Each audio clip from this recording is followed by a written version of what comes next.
Mais que veut Hitler? Dans son livre « Mein Kampf, mon combat », il a clairement exposé ce qu'il appelle ses missions. Comme Hitler est l'un de ces anciens combattants aigris de 14-18, sa première mission sera de détruire la France, d'effacer l'humiliation du traité de Versailles de 1919 qui prive l'Allemagne de son armée et d'une partie de son territoire.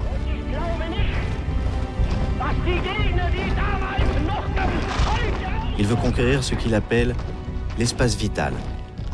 L'Allemagne a 80 millions d'habitants, le double de la France. Il veut en faire la grande puissance mondiale qu'elle doit être.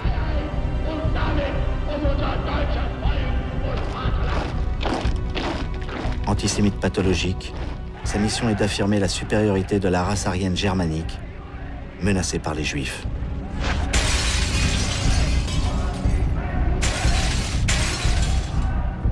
Pour lui, les Juifs ont causé la guerre et la défaite, l'inflation, le chômage. La prochaine guerre sera une guerre contre les Juifs.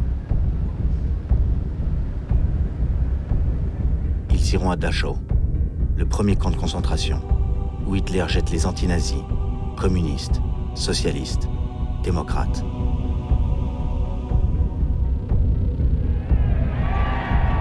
Hitler s'est donné enfin comme mission de réunir au Reich tous ceux qui parlent allemand, en commençant par son pays natal.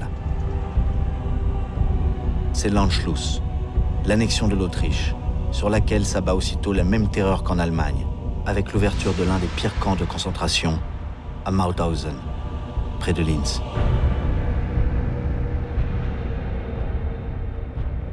Hitler retrouve son village autrichien. Il visite l'école où il a été, en 1899, un élève comme ceci. La plupart sont toujours pieds nus, mais lui, aujourd'hui, peut songer à dominer le monde.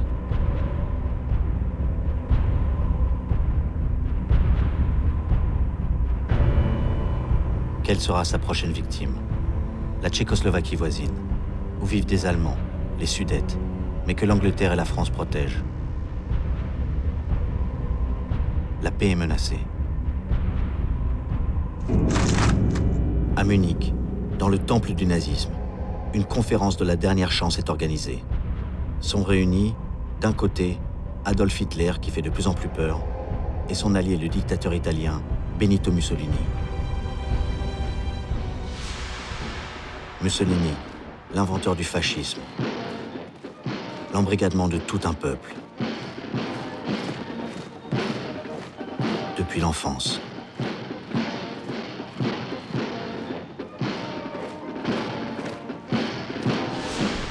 Et de l'autre côté, les démocraties occidentales, vainqueurs épuisés de la Grande Guerre, le Premier ministre britannique, le conservateur Chamberlain et le président du Conseil français, le radical socialiste Daladier, veulent sauver la paix.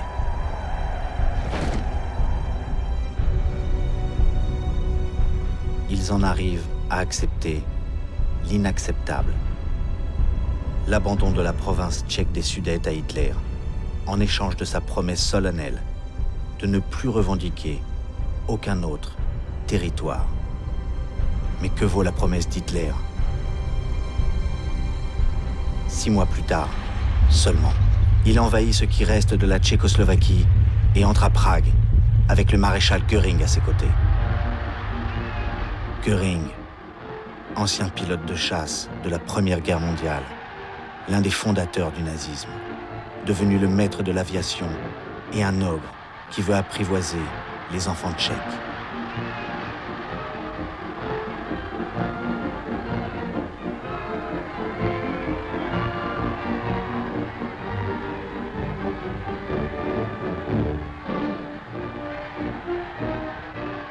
Hitler n'a même plus besoin du prétexte de réunir ceux qui parlent allemand. La puissante industrie tchèque travaillera pour lui. Pourquoi se priver? Les Alliés ont laissé faire.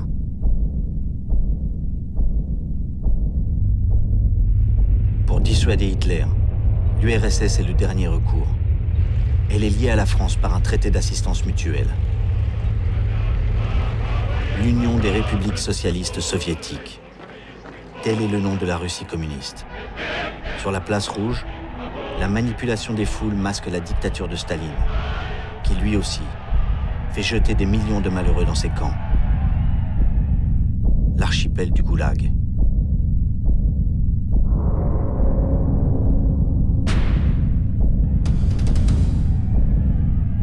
L'industrialisation, la militarisation à marche forcée ont fait de l'URSS une grande puissance.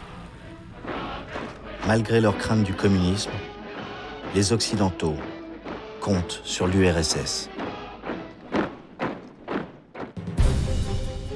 Mais Hitler va les prendre de vitesse. À l'été 1939, dans son chalet de Berchtesgaden, il prépare une parade avec son ministre des Affaires étrangères, Ribbentrop. Hitler avait juré de détruire le communisme, mais il envoie Ribbentrop, le nazi, à Moscou pour conclure un traité historique avec ses pires ennemis.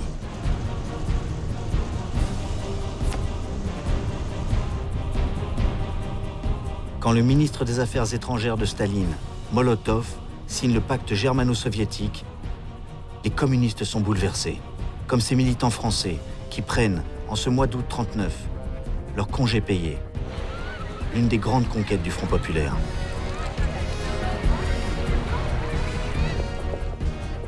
Pourquoi ce pacte de non-agression? Les soviétiques répondront: Staline a voulu gagner du temps, laisser Hitler et les Occidentaux s'entretuer. Peut-être avait-il aussi l'illusion qu'il pouvait durablement partager l'Europe avec Hitler, en s'appropriant une partie de la Pologne et les pays baltes.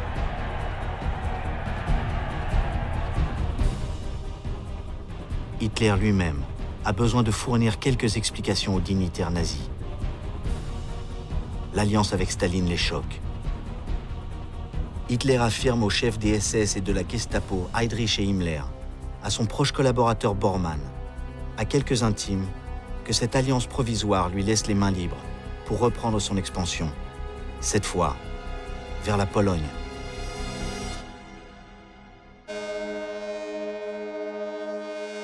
Pour le monde entier, le pacte germano-soviétique, c'est le signal de la guerre. Le gouvernement américain rapatrie ses ressortissants à bord du paquebot français, Normandie. Normandie, symbole d'une époque qui va disparaître. Ce magnifique transatlantique représentait l'apogée d'un style, d'une douceur de vivre, du progrès et de la paix.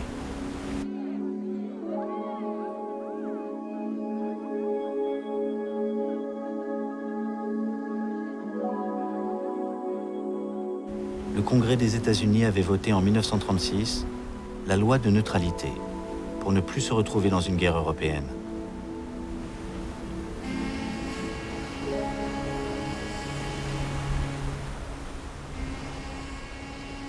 Alors Hitler, n'ayant pas plus d'inquiétude du côté américain que du côté russe, décide de mettre fin à ce qu'il appelle la pire monstruosité du traité de Versailles, le couloir de Danzig. Le territoire allemand avait été coupé en deux en 1919 pour donner à la Pologne un accès à la mer. Hitler fixe la récupération de Danzig et l'invasion de la Pologne au 1er septembre à 5h35.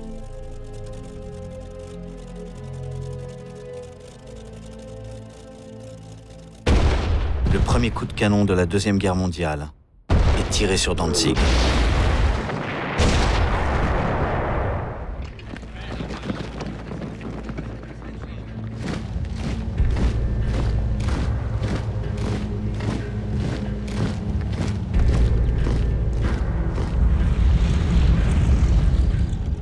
Hitler est confiant.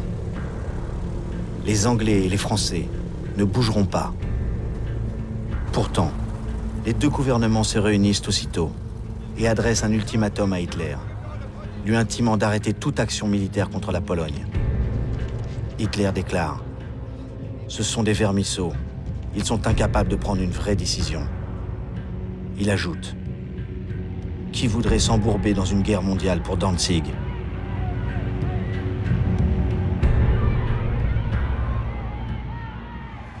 Le 3 septembre 1939, à 11h, l'ambassadeur du Royaume-Uni à Berlin apporte la déclaration de guerre. À 17 h, la France déclare la guerre à l'Allemagne.